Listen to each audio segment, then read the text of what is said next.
Salut à tous, c'est Pank de la chaîne, bienvenue sur cette vidéo qui continue notre cheminement sur les réflexions de la croyance et en l'occurrence revenir sur un point qui me semble assez déterminant dans le monde de la croyance, c'est la capacité de flexibilité de la personne qui croit. Un des points qui est assez complexe, c'est que on se rend compte que lorsque nous avons une croyance, qu'une autre personne a une autre croyance, qui parfois est même l'opposé de la nôtre, il n'y a pas de discussion possible. On peut aller dans une espèce de diatribe, voire on peut aller dans une force d'opposition. On peut se battre pour notre conviction, pour notre croyance. Néanmoins, ça n'aura d'intérêt que par une sensation de prise de pouvoir sur autrui. Donc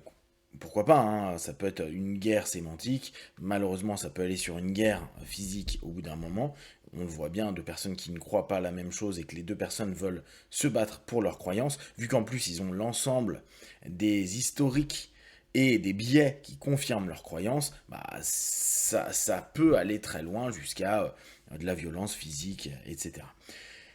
Ce qui amène toujours à cette réflexion qui est assez intéressante et ennuyeuse, c'est de se dire, chacun va vivre sa vie avec sa croyance, donc il n'y a pas de vérité, ou la vérité est un ensemble de croyances qui pourrait à un moment donné être majoritaire, mais ce qui est une croyance majoritaire à un endroit ne peut ne pas l'être à un autre endroit, et c'est assez compliqué, même si après on pourrait dire, oui mais il y a des disciplines qui tentent à être le plus rationnel possible, donc le moins possible dans la croyance, et on va plutôt aller dans la notion scientifique. Néanmoins, sans parler de la notion scientifique, nous, dans notre quotidien, dans notre création de la personnalité, si on reprend les niveaux logiques, on sait très bien que ce qui nous rapproche quand même beaucoup de notre identité, c'est nos valeurs et nos croyances, et dès lors, on a structuré un ensemble d'orientations cognitives nourries par des biais, bien sûr, de pensées et de facteurs structurants pour nous au travers de croyances, qui peuvent, bien sûr, sauter en une seconde. Néanmoins, tant qu'on croit à ce que l'on croit, et parfois parce qu'on n'est pas apte à voir ce que l'on ne croit pas comme étant possible, on arrive à rester dedans. Tant que ça ne devient pas pathologique. Quand je dis pathologique, c'est que ça ne nous pose pas de problèmes, que ce soit physique, psychique, émotionnel ou même relationnel. Pourquoi pas? À la limite, on s'en fout. Après, on pourrait se poser la question, oui, mais il y a certaines personnes qui sont dans des croyances et dès lors, ça devient psychopathologique et ils peuvent être dans un déni de réalité ou dans une perception, on va dire, alternative de la réalité qui pourrait devenir problématique si il ne prend plus en compte différents éléments du réel commun, du monde objectif. Mais là encore, tant que ça pose pas de problème, si la personne estime que il a telle ou telle croyance et que pour lui ça le rend heureux, ou en tout cas ça le rend pas malheureux, que ça crée pas de névrose trop importante ou de psychose, et que il arrive à avoir une vie sociale, ou en tout cas une vie qui le satisfait, il n'a pas forcément besoin d'être social, pourquoi pas. Ce qui va marquer une tendance complexe dans la croyance, c'est que en tant que croyant, versus quelqu'un qui ne croit pas, mais qui au bout du compte, s'il ne croit pas, si on prend un macro cadre, c'est qu'il croit quand même en quelque chose, euh, c'est qu'il y a possibilité d'avoir une flexibilité de la pensée. Et c'est peut-être là où ça devient intéressant la croyance, et en même temps ça nous pose des questions sur est-ce que je suis donc défini en partie par mes valeurs et mes croyances, mais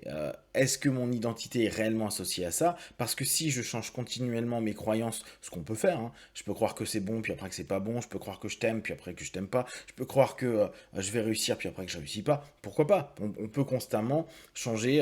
notre personnage, on peut constamment changer nos masques, etc., etc. Est-ce que c'est bien ou est-ce que c'est mal? Alors encore, c'est une vraie question que moi je me pose régulièrement. On reviendra dessus ultérieurement. Dès lors, cette notion par rapport aux non-croyants, ou en tout cas à celui qui croit moins, ou qui est peut-être moins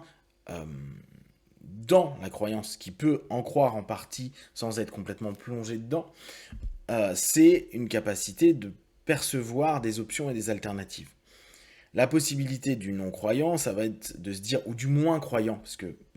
à mon avis, il y a quand même toujours une croyance à un moment ou à un autre, le moins croyant va pouvoir se poser des questions pour trouver des espaces alternatifs de pensée, peut-être pour rebondir sur une autre moins croyance, mais comme s'il allait avoir des options ou des petits espaces d'ouverture. Alors que certains croyants, ils croient à mordicus, donc à ce moment-là, pour eux, c'est leur vérité, et vu qu'ils ne voient des conséquences qui ne répondent qu'à ce qu'ils veulent voir, et on revient sur le principe d'hallucination et biais cognitif, bah, à un moment ou à un autre, ils vont dire, mais non, ça ne peut pas être autre chose parce que je l'ai vécu. Et dès lors, qu'est-ce que nous, on peut dire? Bah, on n'a rien à dire déjà. On peut s'amuser à débattre et tout, et on revient au truc de départ, quitte à aller en opposition et s'énerver, mais factuellement, ça ne nous apportera rien, hormis le plaisir d'aller dans la confrontation, quelle qu'elle soit, physique, psychique, émotionnelle, sémantique, on s'en fout. Euh, donc, la notion sur la croyance, et qui peut être intéressante pour toute personne, et là vraiment toute personne croyante ou moins croyante, c'est de se dire, est-ce que dans ma croyance, je suis capable de créer des alternatives? Il y a des personnes qui en ont, mais par exemple, un dogme va leur imposer de retourner sur la croyance dominante, la croyance qui est celle qui est juste, et dès lors, bah, on voit qu'il n'y a pas d'alternative. Ce qui fait parfois que quand il y a une rupture avec cette croyance-là, ils vont dans une autre croyance de façon tout aussi extrême, à la place peut-être de voir un ensemble d'options et de possibilités qui, clairement, et c'est ça qui est important dans la croyance, c'est que ça nous rassure, c'est que ça nous ramène dans quelque chose qui nous permet de consolider l'alignement, la structure psychique et de notre caractère, de notre personnalité même. Dès lors, dès qu'on va commencer à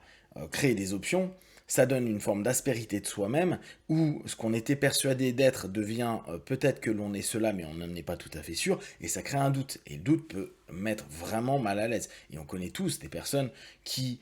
sont les mêmes depuis des années, qui ne démordent jamais de leur point de vue, et qui, quand on les ouvre sur d'autres sujets, ou on leur propose d'autres sujets, parce qu'on n'est personne pour ouvrir quiconque, hein, mais en tout cas qu'on propose d'autres sujets, on sent que très vite ça se ferme, voire même ça ne l'intéresse pas. Et beaucoup de personnes croyantes, donc là quand je dis croyantes, c'est vraiment qui ne pensent qu'à leur croyance et qui pensent que leur croyance est unique, ou en tout cas très peu malléable et fluide, bah on va se retrouver face à cette opposition et parfois ce manque d'ouverture à des options parce que bah, ça pourrait créer, démanteler potentiellement la croyance. Ça ne veut pas dire que ce qu'on va proposer, c'est parfois un peu le côté imbu de nos personnes, notre croyance est mieux que la sienne, pas du tout. C'est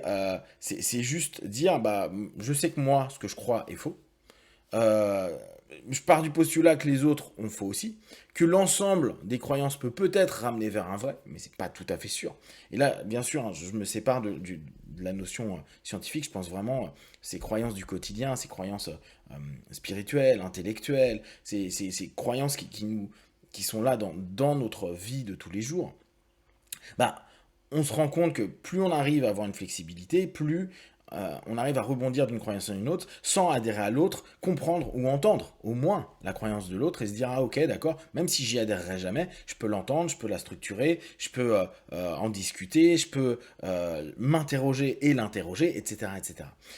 Cette notion-là, elle peut être vraiment intéressante. Amusez-vous vous, par rapport à vos croyances et les croyances auxquelles vous êtes le plus sûr, de commencer à douter et à vous poser des questions sur justement ces notions et ces possibilités. Or, observez que dans les religions ou les spiritualités, souvent on dit ne doute jamais. Parce que le doute, automatiquement, ça nous ouvre potentiellement à d'autres options, donc à d'autres croyances, et donc bah, ne plus croire ce qu'il y a à croire, et dès lors sortir du vrai, en tout cas de ce qui est considéré comme le vrai. Et c'est, à mon avis, ce qui fait que parfois c'est compliqué, très très compliqué avec certaines personnes de discuter, parce que bah, j'ai ma croyance et parfois, je suis un. Quoi, moi, c'est pas parfois, je suis un vrai con. Euh, et je vais me dire, allez, sors un petit peu, crée un peu de mobilité pour avoir une acceptation des options des autres. Et tu te rends compte que l'autre, bah, il est aussi con que toi. Et au bout du compte, on a, on a des dissensions, voire même après des problématiques de personnalité, c'est-à-dire un refus de l'autre, parce que ça ne correspond pas et on n'est plus apte à aller dans cette adaptabilité à un moment donné, adaptabilité qui fait que l'humain a évolué jusqu'à présent. Si vous avez des questions, des remarques partagées sur Facebook, YouTube, j'y répondrai le plus rapidement possible et comme d'habitude, de tout ce que je propose, ne prenez que ce qui est bon et juste pour vous. Testez, observez, analysez et concluez. Be one, ciao.